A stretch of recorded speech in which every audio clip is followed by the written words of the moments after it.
கர்த்தருடைய பரிசுத்த நாமத்துக்கு ஸ்தோத்திரம். இந்த வாய்ப்பை கொடுத்த ஊழியக்காரருக்கும் சபையார் அனைவருக்கும் நன்றியை தெரிவிக்கிறேன். முடிந்தது வார்த்தைக்காக ஜெபிக்க வரும் சகோதரி சசிதேகா அவர்களை ஜெபிக்கவும் கரங்களை தட்டி வாழ்வார்கள். கிருபையும் இரக்கமும் நிறைந்த நல்ல ஆண்டவரே, இந்த மத்தியான அந்தி சந்தி வேலைக்காக மனதார துதிக்கிறோம், ஸ்தோத்திரிக்கிறோம். ஆவியானவரே தகப்பனே, இதோ அழைக்கப்பட்டவர்கள் அநேகராய் இருந்தாலும் தெரிந்து கொள்ளப்பட்டவர்கள் சிலர் என்று நாங்கள் பார்க்கிறோம். ஆவியானவரே, இதோ எங்களுக்கு தெரிந்து கொள்ளப்பட்ட கிருபைக்காக ஒரு மனதார நன்றி செலுத்துகிறோம். அப்பா, இதோ அடியேல கூட அப்பா ஜெபிக்கும்படியாய் அப்பா கொடுத்த கிருபைக்காகவும் தயவுக்காகவும் மனதார துதிக்கிறேன், ஸ்தோத்திரிக்கிறேன். ஆண்டவரே தகப்பனே, இதோ கர்த்தாவே சாமி பேசினார் அப்பா 5 வார்த்தைக்காக உமக்கு நன்றி செலுத்துகிறோம். பேச போகிற 6வது வார்த்தைக்காகவும் நாங்கள் நன்றி செலுத்துகிறோம். ஆண்டவரே, பேசுகிற அன்பு சகோதரியை கூட உங்களுடைய கருத்தை நாங்கள் ஒப்பு கொடுக்கிறோம். மகளை நீ மறைத்து அப்பா நீர் வெளிப்படுங்க. பேசுகிற வார்த்தையை கூட மகளோடு இருந்து நீங்க பேசுங்கப்பா. அதுக்காக நான் நன்றி செலுத்துகிறேன். இயேசுவின் ஜெபக்கேலும் ஜீவனுள்ள நல்ல பிதாவே, ஆமென். தேவ செய்தியை கொடுத்த லின்சி இஸ்ரேல் அவர்கள் பெருமாள். அல்லேலூயா. எல்லாம் சந்தோஷமா இருக்கீங்களா? கண்களை மூடி நாம் ஜெபிக்கலாம். 5 வார்த்தை பேச கிருபை செய்த கர்த்தர் 6வது வார்த்தையாக இந்த அடிமை கூட எடுத்து பயன்படுத்தும்படியாக கூட ஜெபிக்கிற ஆண்டவரே, நல்ல தகப்பனே ஏசப்பா, கொடுக்கப்பட்டதான அருமையான ராஜா அப்பா, இந்த மத்தியான நாளுக்காக உமக்கு நன்றி ஆண்டவரே. நீர் சிலுவையில் எங்களுக்காக அடிக்கப்பட்டு பாடுகளை அனுபவித்த ஆண்டவரே, நீர் எங்களுக்காக ஆண்டவரே 7 வார்த்தைகளை பேசி ஆண்டவரே, இதோ சுவாமி அப்பா ஸ்தோத்திரம். இந்த 6வது வார்த்தை இந்த அடிமைக்கு கொடுத்தீங்க, அதற்காக நன்றி. நீங்க மாத்திரம் வெளிப்படுங்க இயேசு கிறிஸ்துவின் நாமத்தினால பிதாவே. 6வது வார்த்தை யாராவது ஒருத்தர் எடுத்து வாசிப்போம். இயேசு காடியை வாங்கின பின்பு முடிந்தது என்று சொல்லி தலையை சாய்த்து ஆவியை ஒப்புக் கொடுத்தார். ஆமென். முடிந்தது என்று சொல்லி எந்த நேரத்துல அவரு சொன்னாருன்னா, ஒரு நிலத்துல ஒரு ஏர் உழுது இருக்கும்போது அந்த நிலத்தை பார்த்தீங்கன்னா அது அந்த அந்த ஏர் கலப்பை எப்படி இருந்ததோ அப்படியாக அவருடைய சரீரம் இருந்த நேரத்துலதான் முடிந்தது என்று சொல்லி அந்த வார்த்தையை அவர் சொல்றதை நம்ம பாக்குறோம். அவர் எதெல்லாம் செய்து முடித்தாரு? பிதாவின் சித்தத்தை செய்து முடித்தாரு. நீங்க கொடுக்கப்பட்ட எல்லா வேலைகளையும் எல்லா கிரியைகளும் நான் செவ்வனே செய்து முடித்துட்டப்பான்னு சொல்லிதான் அவர் சொல்றாரு. இன்னொரு இடத்துல மார்க்கு 15:17 பாத்தீங்கன்னா மகா சத்தமாய் அந்த வார்த்தையை அவர் சொன்னார் என்று சொல்லி பார்க்கிறோங்க.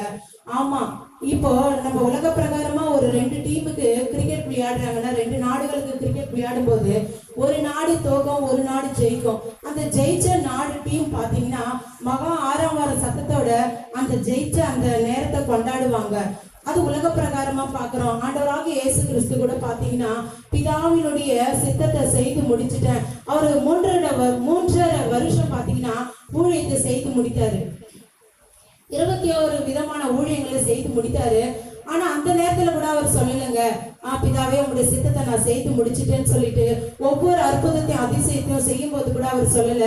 கடைசியா தான் சொன்னாரு, எப்போ முடிக்கணும்னு சொல்லிட்டு பிதாவுக்கு தெரியுங்க. அது போலதான் ஒரு சிற்பி ஒரு சிற்பத்தை செதுக்கும் போது எப்போ அந்த வேலையை பினிஷ் பண்ணணும் என்று சொல்லி ஒரு சிற்பிக்கு தெரியும். அது போலதான் ஆண்டவராக இயேசு கிறிஸ்து பாத்தீங்கன்னா பிதாவினுடைய சித்தம் எப்போ நிறைவேற்ற முடிக்கணும்னு சொல்லிட்டு ஆண்டவர் ஒவ்வொரு நாட்களிலும் ஒவ்வொரு ஊழியத்திலையும் ஒவ்வொரு அற்புதத்தையும் அதிசயத்திலையும் அந்த வார்த்தையை அவர் சொல்லாம கடைசியா சொல்றாருங்க. 6வது வார்த்தையை சொல்றாங்க, தலையை சாய்த்துதான் ஆவியை ஒப்பு கொடுத்தாரு என்று சொல்லி நம்ம பாக்குறோம். முடிந்தது என்று சொல்லி மகா சத்தமா உரத்த சத்தமா சொன்னாரு.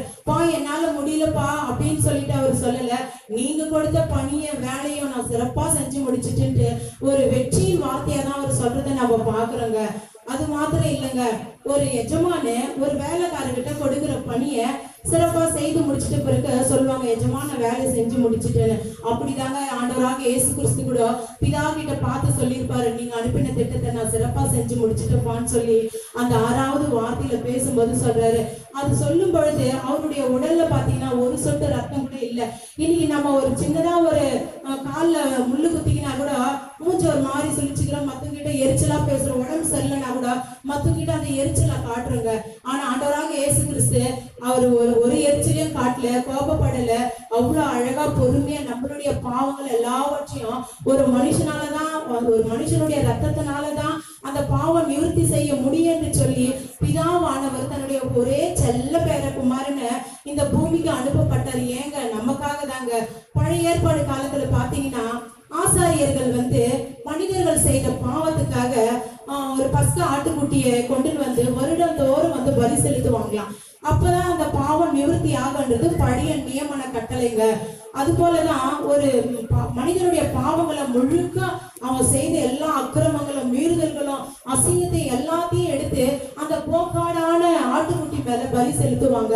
அந்த ஆடு மேல சுமத்தி பிரகாரம், பரிசுத்த ஸ்தலம், மகா பரிசுத்த ஸ்தலம் என்று சொல்லி 3 கட்டங்கள்லாம் நாங்க பாக்குறோங்க. நம்ம அப்ப ஆசாரியனுக்கு பிறகு அந்த பிள்ளையும் அவனுக்கு கொடுக்கப்பட்ட பிள்ளை 2 பேரும் மட்டும்தான் நம்ம ஆரோனுடைய பிள்ளை இளையாசரம் பாக்குறோங்க.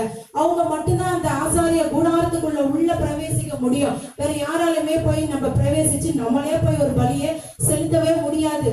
இப்படிதாங்க பழைய ஏற்பாடு காலத்துல ஆசாரியர்கள் மட்டும்தான் அந்த பலியை செலுத்த முடியும். ஜனங்களுடைய பாவங்களுக்காக பலியை செலுத்தி முடிச்சாங்க. முடிச்சிட்டு அவங்க வெளியே சொல்ற வார்த்தை டெட்டலஸ்டா அப்படின்னா எல்லாம் முடிந்தது, பண்ண பாவத்துக்கான பிரகாரம் பலி பரிகாரம் எல்லாம் செய்து முடித்தது என்று சொல்லி ஆசாரியர்கள் சொல்லுவாங்க. அது மாத்திரம் இல்லைங்க, ஒரு கடன் கொடுத்தவங்க கடன் வாங்கினவன் என்ன செய்யறான், அடிமையா இருக்கிறான். நம்ம என்ன பண்றோம், கொஞ்சம் கொஞ்சமா அந்த கடனை கொடுத்துதான் தீர்க்க முடியும். உடனே மொத்த பணத்தையும் மொத்த கிரயத்தையும் கொடுத்து தீர்க்கவே முடியாது. அதனாலதான் நம்ம ஃபைனான்ஸ் வாங்குறோங்க. அப்ப லாஸ்டா கட்டி முடிக்கும் போதுதான் சொல்லுவாங்க, அந்த டெட்டலஸ்டா என்ற ஒரு ரசீதுல அவங்க எழுதி கொடுப்பாங்களாம். பழைய கிரேக்கர் காலத்துல எபிரேயர்கள் என்ன சொல்லுவாங்கன்னா நிஸ்கோலா என்று சொல்லுவாங்களாம். ஆனா கிரேக்கர்கள் எப்படி சொன்னாங்கன்னா அதை டெட்டலஸ்டாய் முடிந்தது, பெய்டட் அப்படின்னு சொல்லி நம்ம பாக்குறோம். இங்கிலீஷ்ல என்ன சொல்லுவோம், இட் இஸ் ஃபினிஷ்டுன்னு சொல்லுவோம். அது போலதாங்க ஆண்டவராக இயேசு கிறிஸ்து எல்லாவற்றையும் நானு சிலுவையில செய்து முடித்துட்டேன், இனிமே செய்யறதுக்கு எதுவுமே கிடையாது, நானே எல்லாமுமா இருந்து எல்லா பலிகளையும் நான் செலுத்திட்டேன், இனிமே நீங்க காணிக்கையோ பலியோ இது செய்ய வேண்டியது இல்லைன்னு சொல்லிட்டு தான் ஆண்டவர் மகா சத்தமா முடிந்தது என்று சொல்லி பாக்குறோங்க. அவர் எதெல்லாம் சிலுவையில செய்து முடித்தாரு, அவர் நோக்கம் என்ன அப்படின்னா தீர்க்க தரிசன வார்த்தைகளை நிறைவேற்றினார். ஏசாயா 53ஆம் அதிகாரத்துல சொல்லப்பட்ட வார்த்தைகளை போல எல்லா வார்த்தைகளும் சிலுவையினுடைய பாடுகளை பத்தி தான் அந்த வார்த்தைகள்லாம் இருக்கும்.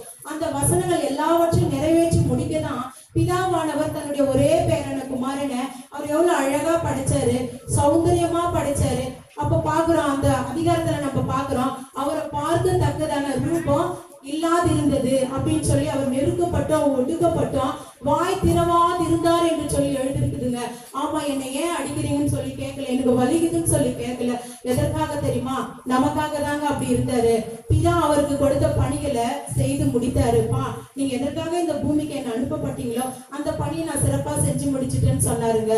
அது மாதிரி இல்ல, பலியை பூரணமா செலுத்தி முடிச்சாரு. இனிமே எந்த பலியோ எந்த நிவாரணத்தையும் நீங்க எனக்காக செய்யாதீங்க அப்படின்னு சொல்லிட்டு ஸ்தோத்திர பலிகளை மட்டும் எனக்காக நீங்க செலுத்துங்கன்னு சொல்லி அதை நிறைவேற்றதாங்க வந்தாரு. அது மாத்திரம் இல்ல, மரணத்தின் ஆட்சி முடிவுக்கு கொண்டு வந்தாருங்க. கடைசி மரணத்தின் ஆட்சி அவராக தான் இருந்தாரு. பிசாசின் தலைய நசுக்கி போட்டாரு. நமக்கான முழு கிரயத்தையும் முழு ரத்தத்தையும் மொத்தமா நமக்காக கொடுத்து நம்ம விளைக்கிரயமா கொடுத்து நம்மளை மீட்பதற்காகத்தான் அந்த விண்ணுலகத்திலிருந்து மண்ணுலகத்துக்கு இறங்கி வந்தாருன்னு பாக்குறோம். நியாயப்பிரமாண காலம் முடிக்கதான் ஆண்டவராக இயேசு கிறிஸ்து வந்தார். நியாயப்பிரமாண காலத்தை முழுவதும் கை கொண்டு அதுல ஒரு கட்டளைய மீறிட்டோம்னா அது நியாயப்பிரமாணம் முழுவதும் மீறிதான் ஆயிற்று, பாவம் செய்தாயிற்று என்று சொல்லி எழுதி இருக்கிறது. அந்த நியாயப்பிரமாண காலத்தை உடை தெரிவிதான் ஆண்டவராக இயேசு கிறிஸ்து வந்தாருங்க. அப்படிதான் ஆதியாகமத்துல பாத்தீங்கன்னா 2ஆம் அதிகாரம் 3வது வசனத்துல பாத்தீங்கன்னா ஆதாமும் ஏவாளும் படைச்சிருப்பாரு. படைச்சு அழகா அந்த ஏதேன் தோட்டத்தை கொடுத்திருப்பாரு. கொடுத்துட்டு இவங்க என்ன பண்றாங்க, சாத்தானுக்கு தலை சாய்ச்சிடுறாங்க, சாத்தானுக்கு கீழ் படிஞ்சிடறாங்க. அதனால தேவன் அதுக்கு முன்னாடி பாத்தீங்கன்னா அழகா பேசுவார், ஆதாமே ஆதாமே நீ எங்கே இருக்கிறாய் அப்படின்னு சொல்லி கூப்பிடுவாரு. அவர்களுக்குள்ள இருந்த உறவு நல்ல உறவா இருந்தது. அவன் ஆதாம் என்ன செஞ்சாங்க, ஏவாளுடைய பேச்சு கேட்டு சாத்தானுடைய தந்திரங்களுக்கு இணங்கி போனதுனால ஆண்டவர் கூப்பிடும் போது, தேவரே உங்களுடைய சத்தத்திற்கு நாங்க பயந்து போய் மரத்துக்கடியில ஒளித்து கொண்டிருக்கிறோம் என்று சொல்லி பாக்குறோங்க. ஆமா, அப்படிதான் ஆதாம் பாவம் பண்ணதுனால ஒரு பிரிவினை அந்த இடத்துல உண்டாயிடுச்சு. ஆண்டவர் பேசவே இல்லை, உறவு அந்த இடத்துல துண்டிக்கப்பட்டது. அதற்காகத்தான் ஆண்டவராக இயேசு கிறிஸ்து அந்த பிரிவினையை தகர்த்து போடுவதற்காகத்தான் அவர் விண்ணுலகத்திலிருந்து மண்ணுலகத்துக்கு வந்தாருங்க. சில ஒவ்வொரு காலகட்டத்துல பார்த்தோன்னா ஆதாம் ஏவாள் பாவம் செஞ்சதுக்கு அப்புறம் பாத்தீங்கன்னா தீர்க்கதரிசிகிட்ட பேசுவாரு. அப்புறமா பாத்தீங்கன்னா தனி மனிதர் மோசையில இருக்கிறாரு இல்லையா, அந்த மாதிரி மனிதர்கிட்ட பேச ஆரம்பிச்சாருங்க. இது எல்லாம் உடைக்கணும். மனிதர்கள் நமக்கும் இருக்கிற உறவுகள் இப்படியா தூரமா இருக்குது. நம்ம இப்படி தூரமா இருந்தா மனிதர்களை நம்மளும் கிட்டி சேர முடியாது. ஜனங்கள் பாவமா செஞ்சுட்டே இருப்பாங்கன்னு சொல்லிட்டு தான் ஆண்டவர் பாவமா பலியாகினாருங்க. அதனாலதான் இந்த உலகத்திற்கு அவர் இறங்கி வந்தாருங்கன்னு சொல்லி பாக்குறோம். அதுக்கப்புறம் பாத்தீங்கன்னா ஆத்துமா மீட்பை பத்தி நம்ம பாக்குறோம். ஆத்துமா மீட்புனா மீட்பின் திட்டத்தை அவர் நிறைவேற்றினாருங்க. என்ன திட்டத்தை அவர் நிறைவேற்றினாரு? ஒரு நினிவே பட்டணமே பாவம் செய்யும் போது யோனாவை வந்து அனுப்புறாருங்க. யோனா நினிவேக்கு விரோதமா நீ போயிட்டு சொல்லுன்னு சொல்லிட்டு உரைன்னு சொல்றாரு. அப்போ ஜனங்கள் எல்லாம் சேர்ந்து என்ன பண்றாங்க, ஆடு மாடு மிருகங்கள் முதற்கொண்டு தேவனை நோக்கி உபவாசித்து ஜபிக்கிறாங்க. ஜபிக்கும் போது ஆண்டவர் அந்த தீங்குக்கு மனஸ்தாபப்பட்டு அவர்களை மன்னித்தாருங்க. அந்த ஆத்துமாவை பாக்குறாருங்க. அது மாத்திரம் இல்ல, விபச்சார ஸ்திரிய கையும் மெய்யுமாக பிடிக்கப்பட்டு கொண்டு வரப்பட்ட போது அந்த விபச்சாரம் பண்ண அந்த பாவத்தை பார்க்கல.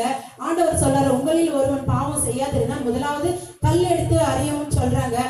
கல்ல கீழே போட்டுட்டு போயிடுறாங்க. அந்த விபச்சாரம் பண்ண ஸ்திரீனுடைய கூட ஆத்துமாவை தாங்க பார்த்தாங்க.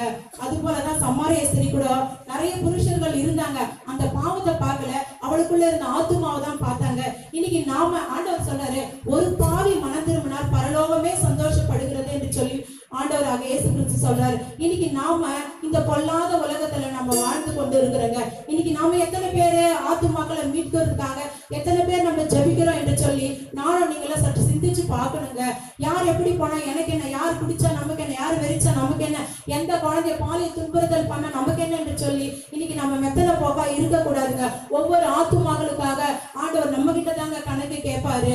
அதனால நீங்களும் நானும் ஆண்டவராக இயேசு கிறிஸ்து எப்படி அவருடைய பணியை சிறப்பா செய்து முடித்தாரோ அப்படியாக அவருடைய திட்டத்தை நாம செய்கிறவர்களாக தான் இருக்கணும். இனிமே காலம் சமீபமா இருக்கிறது, காலம் போதாது என்று சொல்லி ஆண்டவருடைய திட்டத்தை நம்ம நிறைவேற்றி முடிக்க நம்ம உண்மையுள்ளவர்களா இருக்கணும். சரி, இதற்காக நம்ம ஜெபிக்கலாம். அன்பின் நல்ல தகப்பனே, அப்பா கொடுக்கப்பட்டதான அருமையான ராஜா, இந்த மத்தியான வேலைக்காக உங்களுடைய 6வது வார்த்தையை பேச கிருபை செய்தீங்க ஆண்டவரே. நீங்க பிதாவின் சித்தத்தை ஆண்டவரே எப்படி செவ்வனே செய்து முடித்தீங்களோ நாங்க ஒவ்வொருவரும் ஆண்டவரே அப்பா ஸ்தோத்திரம், யார் எப்படி இருந்தா நமக்கு என்ன என்று சொல்லி இருக்காத ஒவ்வொரு ஆத்துமாக்களும் ஆண்டவரை வெளியேற பெற்ற ஆத்துமா என்று சொல்லி ஆண்டவரை நீங்க பார்க்கிறீங்க ஆண்டவரே. அப்படியாக நாங்களும் ஆண்டவரை உங்களுடைய ஊழியத்தை செவ்வனே செய்ய ஆண்டவரை எங்க கரத்தை பிடித்து நீங்க நடத்தும்படியாக கூட ஜெபிக்கிற ஆண்டவரே. இயேசு கிறிஸ்து இனி நாமத்தினால் ஜெபிக்கிறோம், ஜீவனுள்ள நல்ல தகப்பனே.